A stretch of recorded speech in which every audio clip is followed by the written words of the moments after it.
جنید اکبر صاحب ڈیفینیٹلی عمران خان صاحب نے جس طریقے سے ان کو ذمہ داریاں دی ہیں، انہوں نے بڑا ایک لاجیکلی سوال کیا، ریاست سے بڑا لاجیکلی سوال کیا۔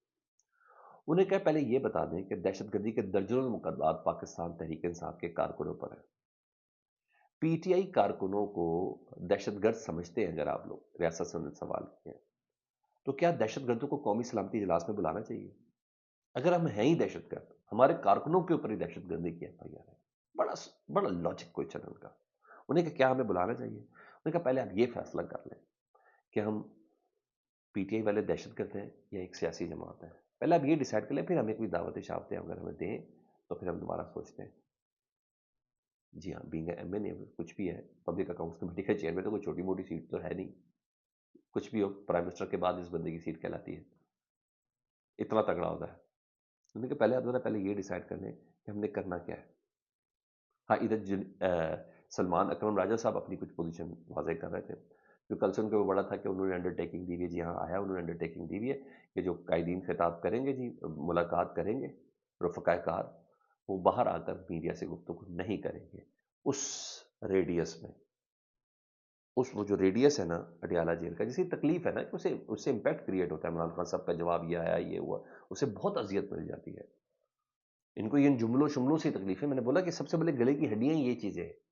میں ذرا ریاست کی بیماریوں کا متعلق بتا رہا ہوں، ریاست جو سمجھتی ہے کہ ہمیں بیماریاں چمک گئی ہیں، جونکیں چمٹ گئی، میں آپ کو بتا رہا ہوں اس میں عمران خان صاحب کی اپنے رفقا کار سے کی گئی گفتگو، اور گفتگو کا میڈیا پہ آنا، یا وہ تو آنے تو دیتے نہیں ہیں، رپورٹ کرنا پھر سوشل میڈیا کے ذریعے۔ تو سلمان اکرم راجہ صاحب نے کہا بڑا تسلی سے دوبارہ آرڈر پڑھیں۔ اب یس میں نے دی انڈر ٹیکنگ، میں عمران خان صاحب کے ساتھ کل عدالت میں ہوئی گفتگو میں نے عمران خان صاحب کے ساتھ شیئر کی، ان کو میں نے بتایا سر، تو اس موضوع پر چند دن بعد میں مکمل طور پر گفتگو کروں گا۔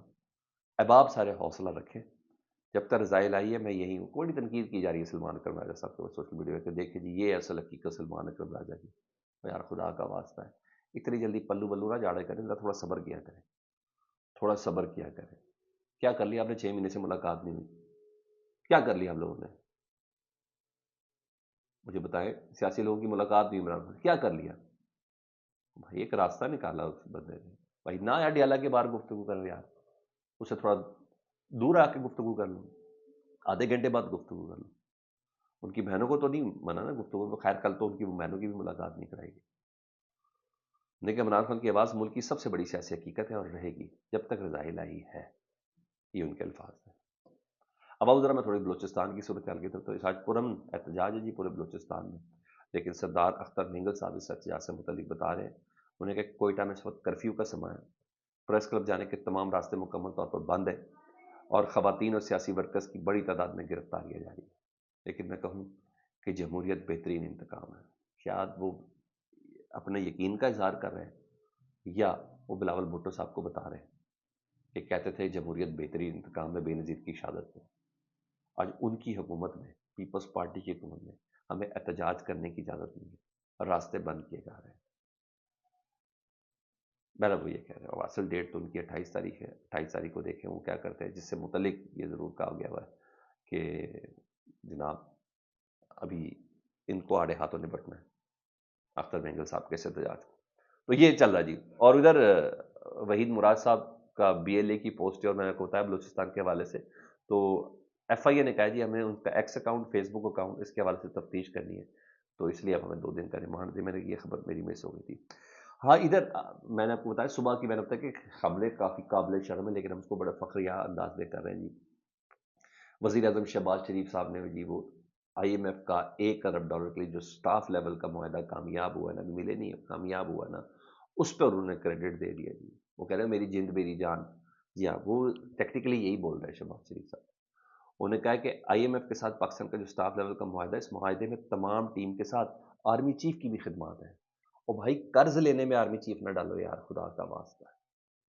وہ کہہ رہے ہیں یار آپ ہمیں ہمارا کام نہیں کرنے دیتے ہیں، ہم بارڈر پہ جانا چاہتے ہیں، اور خدا کا واسطہ شہباز شریف صاحب آپ تھوڑا خیال کر رہے ہیں، وہ کہہ رہے ہیں آپ ہمیں ہمارا کام دیں، آپ ادھر شاباش کریں، کمبل نہیں چھوڑا، کیا کمبل ہے کون ہے مجھے نہیں سمجھ آ رہی، آپ ادھر کہہ رہے ہیں کہ جی آرمی چیف صاحب نے ہمیں سٹاف لیول کے معاہدہ کامیاب کرانے میں ان کی خدمات بڑی زیادہ ہے۔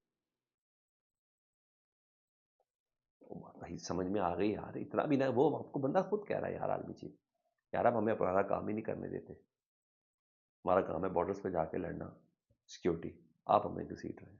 وہ سر ان کی بات ہی سیریس لے لیں.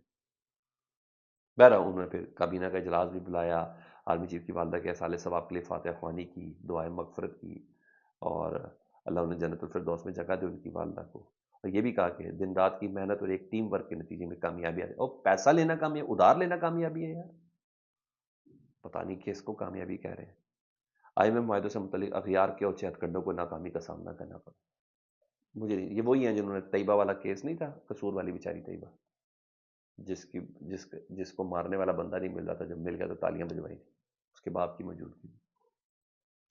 یہ وہی ہے، ان کو پتہ ہی نہیں میں نے کدھر کون سی بات کر دی، کدھر پھنس گئے ہم لوگ، یقین جانے کدھر پھنس گئے ہم لوگ. ہاں، بے نظیر شاہ کا تجزیہ بڑا کمال ہے. انہوں نے کہا پیکا ایک پہ انہوں نے ہمیں کہا تھا کہ ہم بڑی ذمہ داری سے اس کا استعمال کریں گے. انہوں نے کہا مجھے اب پتہ چلا یہ تو فیئر ڈالنے کی وجہ ہے، یہ تو سوشل میڈیا پر خوف ڈالنے کے لیے بنایا گیا. جس طریقے سے پیکا ایکٹ کے اب دفعات کے تحت مقدمات ہو رہے ہیں، انہوں نے کہا یہ خوف ڈالنے کے لیے. انہوں نے کہا let's not forget the same political parties that claim to champion democracy. اور پیپلز پارٹی بھولنا نہیں ہے کہ اس نے اس پیکا ایکٹ پہ ووٹ ڈالا ہے، جو ڈیموکریسی کی بہت بڑی چیمپئن بنتی ہے. تو اس کو کیسے بھولنا ہے؟ کوئی اس کو بھولے نا، وہ یہ کہہ رہے ہیں اس کو ہمیشہ یاد رکھا جائے اور باور کیا جائے کہ یہ چیز ہے. یہ چلو سر فیڈ بیک سے متعلق ضرور آگاہ کریں. اپنا بہت خیال رکھیں. اللہم صلی علی محمد و علی محمد.